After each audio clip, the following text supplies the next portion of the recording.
नमस्कार, आप देख रहे हैं 9 भारत टीवी न्यूज।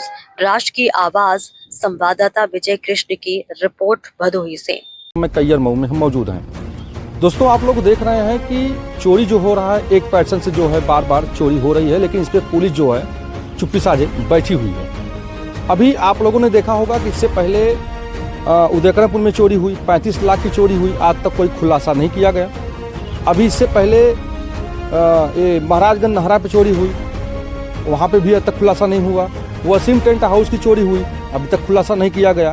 आज कैयर मऊ में भैया चोरी हुआ है और किस प्रकार से चोरी किया गया है, ये भाई साहब हैं, ये मुकेश जी हैं, आइए इनसे जानने का प्रयास करते हैं। इस मामले के लोग क्या कुछ कहना चाहेंगे आप?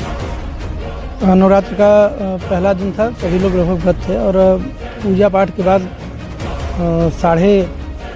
लगभग 11 बजे मेरी माता जी गेट बंद करके ऊपर छत पर सोने के लिए चली गई। मेरी बहन आई हुई थी जी, और 11 बजे तक सब लोग जाग रहे थे। 11 बजे सोने के लिए माता जी गई हैं। उसके बाद 3 बजे सुबह पिताजी मेरे उठ जाते हैं, पूजा पाठ नवरात्र का व्रत है तो फूल वगैरह तोड़े हैं, नहाए धोए हैं, तो 3:26 उन्होंने फ़ोन किया है मेरी बहन को जी, घर के नंबर फ़ोन किया है जी।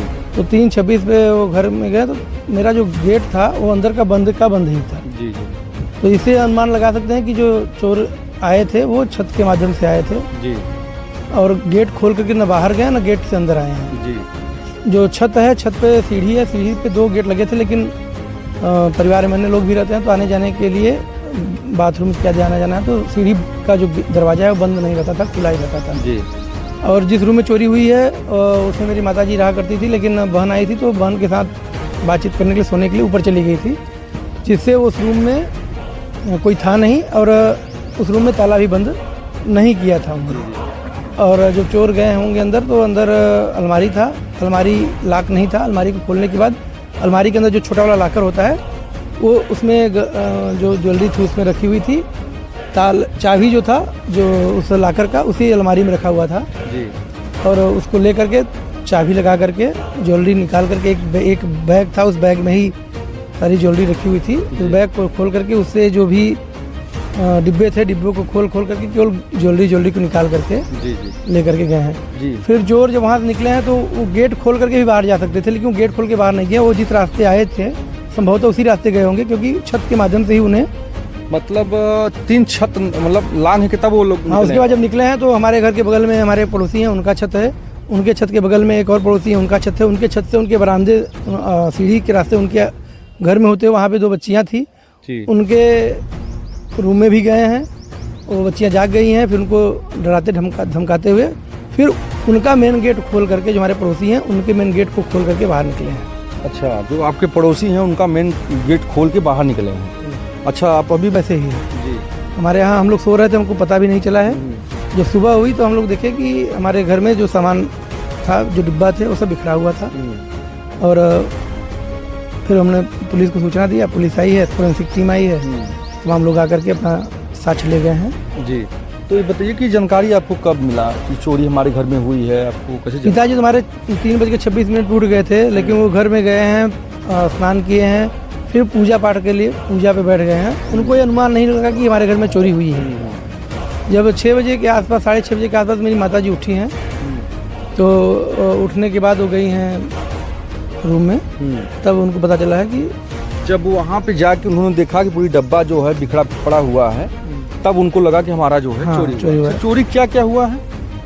चोरी में हमारे पास सोना चांदी, माता जी के मेरे कान का झुमका था, एक कान का बाला था, एक कान का टफ था, 7 अंगूठी थी, जिसमें 4 महिलाओं की अंगूठी थी, 3 पुरुषों की अंगूठी थी, नाक की 2 कील थी, 2 मंगलसूत्र था और 5 जोड़ी पायल थे।